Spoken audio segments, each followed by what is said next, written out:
New মার্কেটের সামনে হঠাৎ একটা পিচ্চি মেয়ে বলে উঠল, বাবা বাবা দেখো ছেলেটা আমাকে চোখ মারছে। ওর বাবা বলল, কোন ছেলে মা, কোথায় সেই হারামজাদা? মেয়েটা ওর হাতের আঙ্গুল আমার দিকে করার সাথে সাথে আমার কলিজা শুকিয়ে গেল। দেখি পাশে দাঁড়িয়ে থাকা ওর বাবা আমার দিকে কটমট দৃষ্টিতে তাকিয়ে আছে। বেডি দেখলে মনে হয় ছোটখাটো একটা দানব। প্রেমিকার সাথে দেখা করব বলে মার্কেটে দাঁড়িয়ে আছি।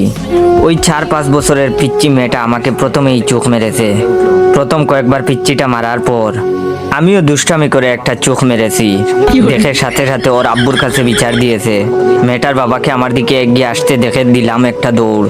দেখি আমার পিছু পিছু মেয়েটার বাবাও ছুটে আসছে। এটা দেখার পর আরো জুড়ে দৌড় দিলাম, কিন্তু যতই দৌড়াতে যাই ততই প্যান্ট নিচের দিকে নেমে যায়।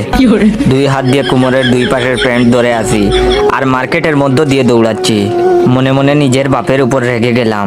প্রত্যেকবার প্যান্ট কিনে দেওয়ার সময় এমন ঢিলে ডালা প্যান্ট কিনে দেয়, যার জন্য আমার এই দশা এখন। দৌড়াতে গিয়ে যদি প্যান্ট খুলে যায় তাহলে ইজ্জতের ফাল